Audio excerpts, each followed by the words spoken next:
Break के बाद आपका एक बार फिर से स्वागत है योर मनी में। और आज हमारे साथ पंकज मतपाल जी लगातार जुड़े हुए हैं, जो कि दर्शकों के पोर्टफोलियो पर एडवाइस दे रहे हैं। आगे बढ़ते हैं, अब और भी कॉलर्स हमारे साथ जुड़ गए हैं। संदीप जुड़े हैं मुंबई से। संदीप जी, बहुत बहुत स्वागत है आपका योर मनी में। क्या जानना चाह रहे हैं? मैडम, मैं 2.5 करोड़ का जो मैं एचडब्ल्यू के बनाया मनी पार्क किया, तो फंड सही है क्या? एंड महीने में 2029 से मैं स्टार्ट करूंगा। ऑलरेडी मनी उसमें जमा कर दिया, जो फंड का डिटेल मैंने ऑलरेडी दिया। एंड 1,25,000 पर मंथ मैं 2029 के बाद स्टार्ट करूंगा एचडब्ल्यू की। अभी पड़ा रहेगा 3 साल फंड उसमें। ऑल राइट, तो 57 साल तो मेरा फंड सिलेक्शन सही है क्या? एचडब्ल्यू का जो फंड मैंने दिया 4-5, वो फंड सही है क्या?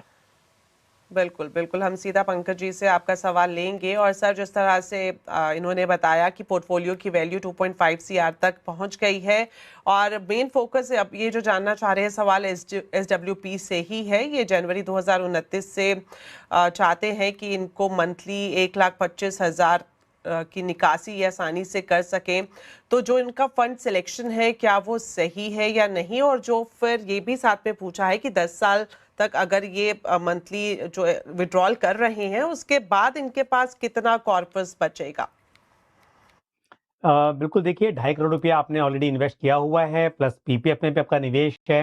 बल्कि मैं अगर सीधे म्यूचुअल फंड की बात करूँ 2.5 करोड़ की, तो उसमें भी आप कह रहे हैं कि अभी 3-4 साल रुकने के बाद में आप स्टार्ट करेंगे 1,25,000 रुपया, तो आसानी से कर सकते हैं। और जैसा आपने कहा है कि 10 साल तक करने के बाद में कितना पैसा बचेगा, तो उम्मीद है 2.5 करोड़ से भी ज़्यादा। डिपेंड करता है रिटर्न्स किस तरह के रहेंगे, पर 10% का भी रिटर्न में मान के चलूँ हाइब्रिड फंड से, तो भी करीब 2.5 करोड़ से ऊपर आपके पास पैसा बचना चाहिए, ये उम्मीद आप रख सकते हैं। स्कीम भी अच्छी सेलेक्ट की है, सारी की सारी स्कीम जो है वो हाइब्रिड हैं। उसमें डायनेमिक एसेट एलोकेशन फंड्स भी हैं और मल्टी एसेट एलोकेशन फंड्स भी हैं। ये सही फंड्स हैं, इन्हीं में आप बने रहिए। और जो पीपीएफ है उसमें भी आप निवेशित रह सकते हैं, क्योंकि ऑलरेडी इक्विटी में अच्छा एलोकेशन है, तो उसे स्विच करने की जरूरत नहीं है। सब कुछ ठीक है मेरे हिसाब से। और 2.5 करोड़ या उससे ज्यादा पैसा बचा रहेगा आपके पास 10 साल तक, 1.25 लाख रुपए महीना निकालने के बाद भी। तो चलिए, बढ़िया पोर्टफोलियो है, कुछ खास बदलाव की सलाह यहाँ पर नहीं दी गई है। अब बढ़ते आगे, और अब हमारे साथ जोधपुर से कमल जुड़ गए हैं। कमल जी, स्वागत है आपका योर मनी में। बताएं क्या पूछना चाह रहे हैं। ऑल राइट, इनका क्वेश्चन हम ले लेते हैं। और सर, जिस तरह से इन्होंने जो हमारे पास जानकारी भेजी है, वो ये बता रही है कि 36 साल इनकी उम्र है। मंथली सिप अभी ये 33,500 रुपए की कर रहे हैं, और पोर्टफोलियो की वैल्यू 11 लाख तक पहुंच गई है। और यहाँ पर ये सालाना स्टेप अप भी करना चाहते हैं 10% का। और जो इनका लक्ष्य इन्होंने रखा है अगले 8 सालों के लिए 1 सीआर का रखा है। पोर्टफोलियो में जो फंड सिलेक्शन है, क्या वो सही है या नहीं, ये जानना चाह रहे हैं। और साथ ही साथ इनका ये भी सवाल है कि क्वांट मिड कैप फंड की बात करें तो 2 साल से रिटर्न वैसा नहीं मिला है जिसकी उम्मीद की जा रही थी। ऐसे में क्या राय रहेगी? क्या ये फंड में बने रहें या फिर वहां से निकल जाएं? बताएं। देखिए, काफी सवाल हैं इसमें, तो पहली बात करते हैं इनका कितना पैसा बनेगा। तो 11 लाख का पोर्टफोलियो ऑलरेडी वैल्यू है, प्लस 33,500 33,500 की एसआईपी है। 10% से स्टेप अप भी कर रहे हैं, तो 8 साल में करीब 1 करोड़ रुपया इकट्ठा कर पाएंगे, अगर मैं 12% की कंपाउंडेड एनुअल ग्रोथ यहां पर मानकर चलूं तो। दूसरी बात यह है कि इनका गोल भी वही है 1 करोड़ का, और 98 लाख के आसपास बन रहे हैं, मतलब करोड़ के आसपास बन रहे हैं, तो गोल तो अचीव कर लेंगे। लेकिन एक बात ध्यान रहे कि जैसा हमेशा मैं कहता हूं कि जब लॉन्ग टर्म की आप बात करते हैं, 8 साल की बात हो या और लंबे समय की बात हो, तो महंगाई की वजह से पैसे की वैल्यू कम होती जाती है। और इस हिसाब से मैं कहूंगा कि जितना पैसा बढ़ाना चाहें और बढ़ाते रहें समय के साथ। 10% स्टेप अप तो आपने कहा ही है, और उसके अलावा जब जब इनकम बढ़े तो टॉप अप भी करते रहें।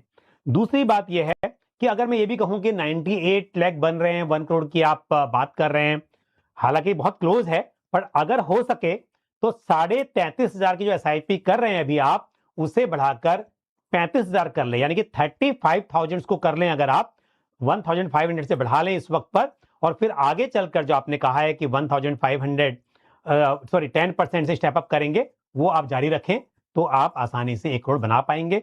और इसका फायदा ये भी होगा कि महंगाई अगर बढ़ रही है तो भी आपको पैसा थोड़ा ज्यादा भी बनता है, तो वो आपके लिए अच्छा रहेगा। दूसरी बात, स्कीम को लेकर पहली बात तो आपने जो पूछा कि क्वांट मिड कैप फंड में क्या करें, तो मेरी सलाह ये होगी कि आप वहां से निकल सकते हैं, क्योंकि कुछ समय से फंड की परफॉर्मेंस सही नहीं चल रही है। और दूसरी बात, देखा जाता है कि जो क्वांट म्यूचुअल फंड है उनकी जो स्ट्रेटेजी है वो मोमेंटम बेस्ड होती है।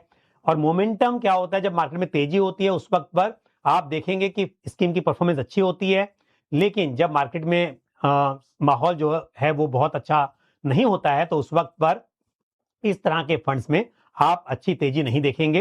तो अगर आप एक लंबे समय के निवेशक हैं तो मेरे हिसाब से आपको ऐसे फंड्स में निवेश करना चाहिए जहां पर हर तरह के फैक्टर्स, चाहे वैल्यू हो, ग्रोथ हो, मोमेंटम हो, लो वॉलेटिलिटी हो, सभी तरह के फैक्टर्स एक निवेश का जो मॉडल है उसमें शामिल हो।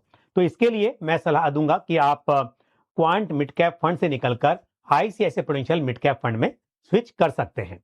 उसके अलावा एक और राय भी है, आपका निवेश एसबीआई स्मॉल कैप फंड में भी है, और एसबीआई स्मॉल कैप फंड में भी देखा जाए तो काफी समय से जो जो पीयर फंड्स हैं, दूसरे जो फंड्स हैं उसी कैटेगरी में, उनकी बात की जाए या बेंचमार्क की बात की जाए तो फंड की परफॉर्मेंस बहुत अच्छी नहीं रही है। और मेरी राय ये होगी कि यहां पर आप Motilal Oswal small cap fund में स्विच कर सकते हैं। तो 2 स्कीम से मैंने आपको स्विच करने की सलाह दी है, और बाकी जो फंड्स हैं वो सभी सही लग रहे हैं। ऑल राइट, तो काफ़ी अच्छे तरीके से आपने पूरा रिव्यू इनको बताया है कि आप कुछ मॉडिफिकेशन करने की ज़रूरत है इनको अपने पूरे प्रोफाइल में। सर, यहाँ पर वक्त अब चूंकि कम ही बचा है शो में, आपसे जानना चाहेंगे टॉप 4 फंड्स। टॉप 4 फंड देखिए, अगेन मैं लॉन्ग टर्म के हिसाब से बताऊंगा तो ये इक्विटी फंड्स हैं, ICICI Prudential mid cap fund, HDFC flexi cap fund, Mahindra Manulife multi cap fund, और साथ ही Motilal Oswal large and mid cap fund.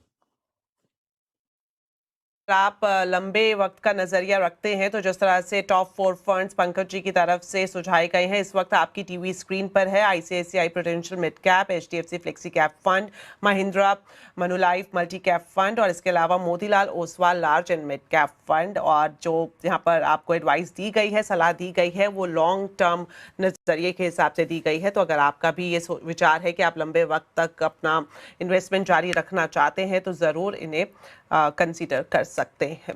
तो चलिए sir, thank you so much, आपने हमारे शो के लिए वक्त निकाला, और इसी के साथ ही हमारे सभी दर्शकों का भी बहुत बहुत धन्यवाद। इसी तरह से आप हमें अपनी क्वेरीज भेजते रहें, और हमेशा की तरह हमारी कोशिश यही रहेगी कि अपने शो में आपकी उन तमाम क्वेरीज को हम अपने एक्सपर्ट के जरिए सॉल्व करवाएं। फिलहाल के लिए इजाज़त दें, नमस्कार।